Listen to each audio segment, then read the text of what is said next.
undermining the resolutions by the cabinet.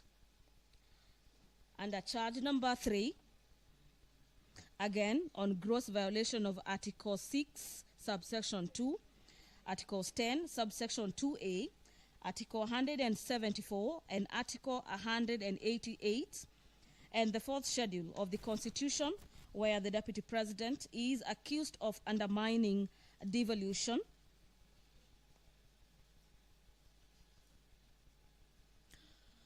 The mover of the motion, in his motion, states that on the 20th of September 2024, His Excellency Rigathi Gachagua, recklessly and mindful of the high calling and dignified status of the office of the Deputy President, unlawfully interfered with the running of the Nairobi County government by holding a public rally in which he incited citizens against lawful directives by the Nairobi City County government on the planning and relocation of markets. This is just some of the grounds listed, or some of the annexes under charge number 3, where the Deputy President is set to defend himself on these charges, among others. Senior Counsel Paul Muiter. Your time started running. Mheshimiwa Speaker, may I... Let me just conclude, Senior. Your time started running at the time I requested you to usher in your witness. You indicated that you're getting hold of your witness. We'll give you all the time you need to get hold of your witness, but to let you know that the clock is running, and it's running on your client. You can take all the time, but his time is running out. After 2 hours, he's not appeared, the chair will make a ruling pursuant to the rules of procedure.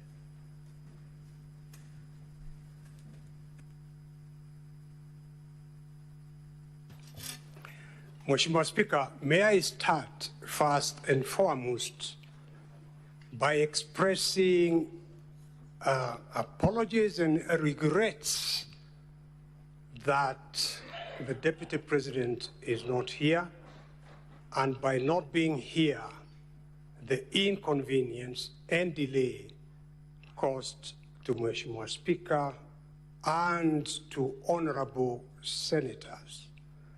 The position, Mheshimiwa Speaker, is that during that period that I went to try to find out why he wasn't here, because as Mheshimiwa Speaker knows, the Deputy President has been coming here absolutely punctually every day. The sad reality is that the Deputy President, the Republic of Kenya, has been taken sick, very sick, and as I address Mr. Speaker in this honorable House, senators, he is in hospital, Mheshimiwa Speaker. That is a sad reality.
Order, honorable senators.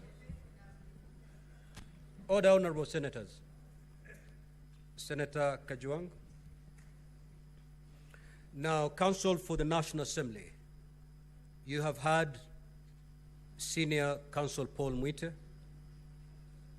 for and on behalf of the Deputy President. Considering that this is a time-bound process, what is your reaction? Mr. Speaker, sir, this is a House governed by the rule of law.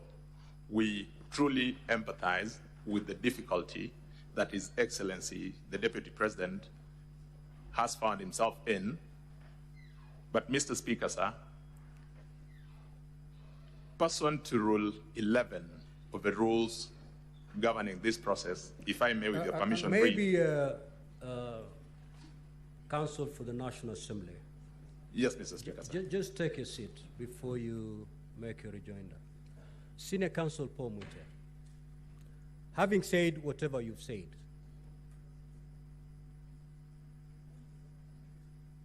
what is your proposed way forward so that a reaction can be put from the National Assembly? Are you telling us we wait until your client gets here? What is your proposed way forward?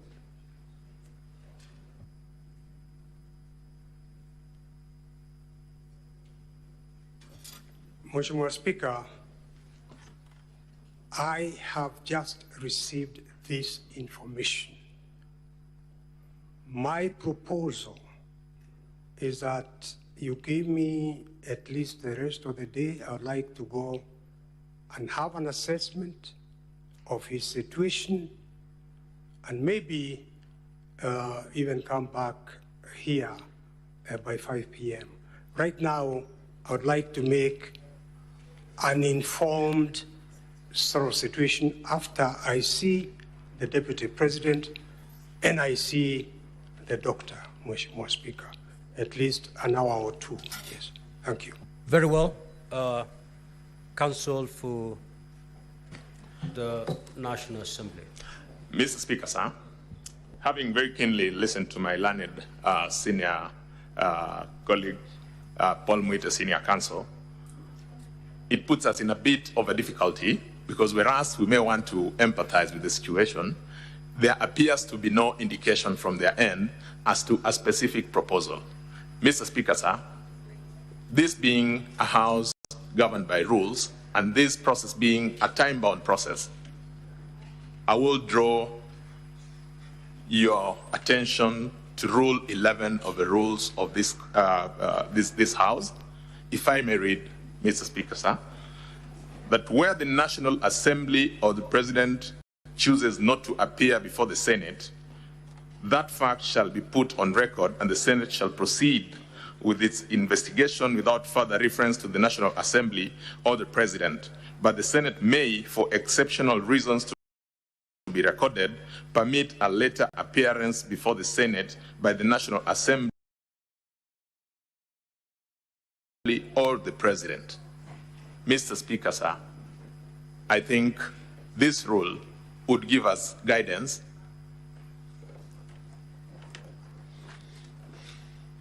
we may proceed. If it becomes necessary, then any additional material may then be available. This is a time-bound constitutional process, Mr. Speaker, sir. I'm most obliged. Let me pick the wisdom of my wonderful senators before I make my decision on the way forward. Now, I understand that all of you are wise men and women. Speaker, can I just say a word? Yes.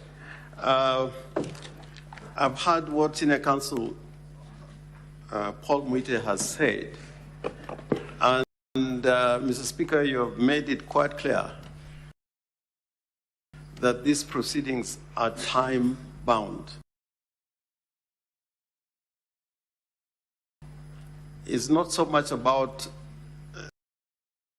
the situation in which His Excellency the Vice President finds himself. It's about the Senate complying with the provisions of the Constitution. That within that time frame, you must make a decision.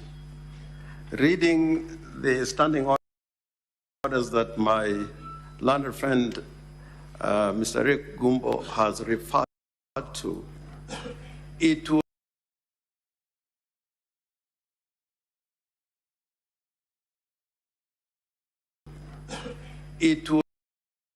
would be useful to this House if Senior Counsel Paul Mwite could probably give us a way forward in terms of the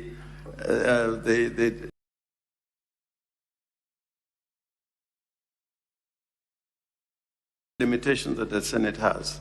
I'm saying this because we don't want somebody to say that the Deputy President was not given an opportunity to be heard. I think the Senate will want him to be heard. But knowing time limitation, what suggestions does the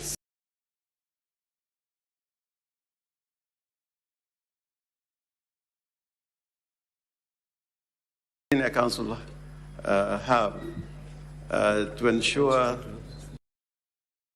that we keep within the time parameters? At the same time, the President is given his space to defend himself.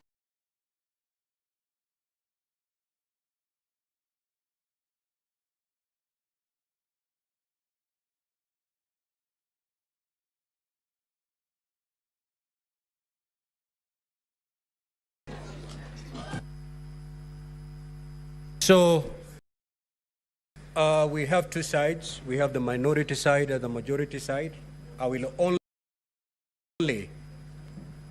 only allow the two leaders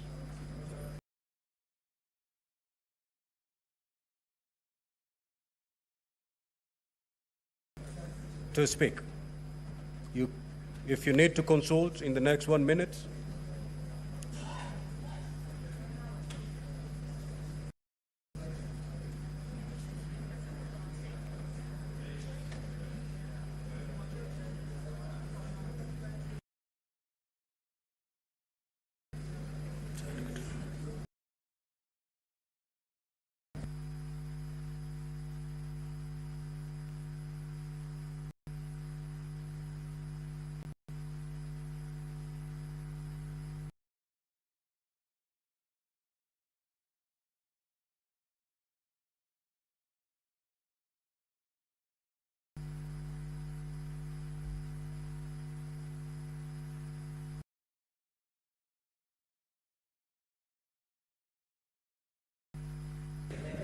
now, honorable senators, our standing orders have not been suspended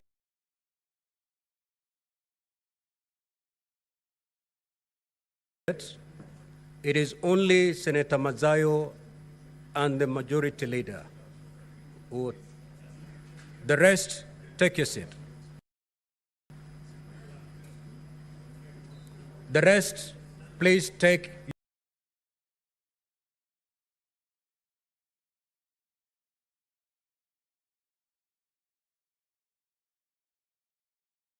seat.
Order, honorable senators.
Okay, order, honorable senators.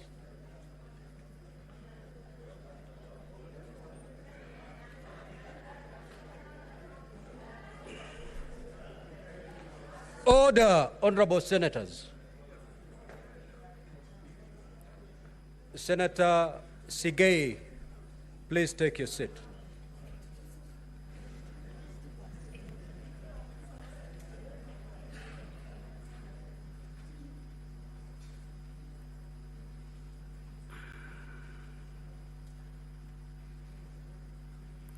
Now, honorable senators, we are facing a very unprecedented situation. At the rise of this House at 1:15, I indicated that upon resumption, we were going to hear the Deputy President. Upon resumption, Senior Counsel Paul Mwite, for and on behalf of the Deputy President, when I asked him to usher in the Deputy President, for purposes of presenting him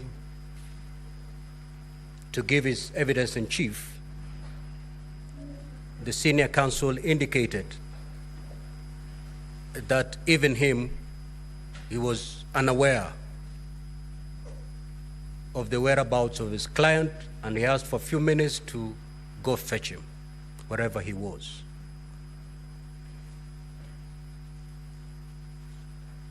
After a few minutes, Senior Counsel Paul Mwite came back to the chamber and indicated that he had gotten information which he was yet to verify, that his client had fallen sick.